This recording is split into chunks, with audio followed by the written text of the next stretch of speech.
उधर दिल्ली के राजौरी गार्डन में रेस्टोरेंट बर्गर किंग में देर रात हुई फायरिंग मामले में बड़ा पर्दाफाश हुआ है।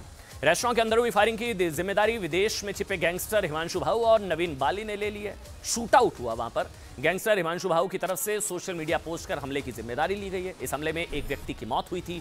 गैंगस्टर हिमांशु भाऊ और नवीन बाली अपने सोशल मीडिया पोस्ट पर उन्होंने लिखा, हमारे भाई शक्ति दादा के मर्डर में इसका हाथ था, उसी का बदला आज हुआ और जो भी बाकी है सभी का नंबर आने वाला है। आपको बता दें, मंगलवार देर रात दिल्ली के राजौरी गार्डन में बर्गर किंग आउटलेट में बैठे युवक पर ताबड़तोड़ फायरिंग हुई। हमलावरों ने अंधाधुंध गोलियां बरसाई। पुलिस के मुताबिक करीब 10 गोलियां मारी गई। जांच में अब Delhi police honey trap angle से भी जांच कर रही है, क्योंकि जिस वक्त इस वारदात को अंजाम दिया गया वहां पर उस आदमी के साथ एक लड़की भी मौजूद थी।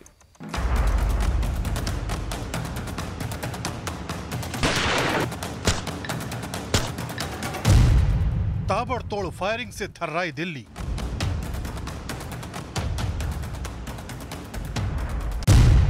बर्गर की दुकान पर गैंग वॉर। विदेश से आया ऑर्डर, दिल्ली में मर्डर। मंगलवार को रात 9:30 बजे के आसपास दिल्ली का राजौरी गार्डन इलाका कई राउंड फायरिंग से कांप उठा। बर्गर शॉप में एक शख्स पर ताबड़तोड़ फायरिंग करके उसे मौत की नींद सुला दिया गया। मेरी मौजूदगी बर्गर किंग के बाहर है। यहीं पर बीती रात एक शख्स अपनी महिला मित्र के साथ यहां बर्गर खा रहा था और तभी बाइक पर सवार 3 लोग आते हैं, जिसमें से 2 लोग इसी बर्गर किंग के अंदर जाते हैं और उस शख्स के ऊपर ताबड़तोड़ फायरिंग करते हैं। और अब इसमें बड़ा खुलासा ये हुआ है, सूत्रों के मुताबिक इस पूरे मर्डर की जो जिम्मेदारी है वो हिमांशु भाऊ और नवीन बाली गैंग ने ली है, जो कि विदेश में छुपे हुए हैं। पुलिस जब ये सब कुछ समझने की कोशिश में थी कि आखिर इस वारदात के पीछे कौन है, तभी सोशल मीडिया पर वायरल हुई एक पोस्ट ने पुलिस के कान खड़े कर दी, क्योंकि इस पोस्ट में वारदात की जिम्मेदारी हिमांशु भाऊ और नवीन बाली गैंग ने ली है, जो विदेश में बैठकर अपने नेटवर्क को ऑपरेट कर रहा है। इस वक्त सामने आ रही है जो सोशल मीडिया पर पोस्ट वायरल हो रही है, उसके मुताबिक हिमांशु भाऊ और नवीन बाली ने इसकी जिम्मेदारी ली है और उन्होंने ये कहा है कि जो राजौरी गार्डन में हत्या हुई है उसमें हमारे भाई शक्ति दादा के मर्डर का हाथ था। जिस शख्स को मारा है मतलब उस शख्स का हाथ शक्ति दादा के मर्डर में था, इसीलिए बदला लिया गया है।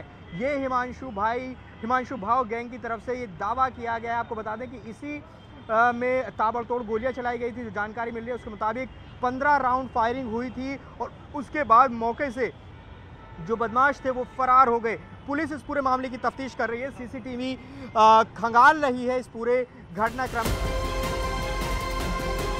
हिमांशु भाऊ गैंग को लॉरेंस बिश्नोई और गोल्डी बराड़ गैंग का विरोधी बताया जाता है। इस गैंग की ये कोई पहली वारदात नहीं है। दिल्ली, हरियाणा, पंजाब और राजस्थान जैसे राज्यों में ये गैंग फिरौती की डिमांड करता है और मांग पूरी नहीं होने पर गैंग के गुर्गे या तो फायरिंग करते हैं या फिर किसी की भी जान के दुश्मन बन जाते हैं। यही वजह है कि पुलिस एक एक कड़ी को खोलने में जुट गई है। टीम के द्वारा सीन ऑफ क्राइम के एग्जामिनेशन में उसमें तकरीबन 10 या उससे ज़्यादा राउंड्स फायर हुए हैं और एक व्यक्ति की इसमें मृत्यु हुई है।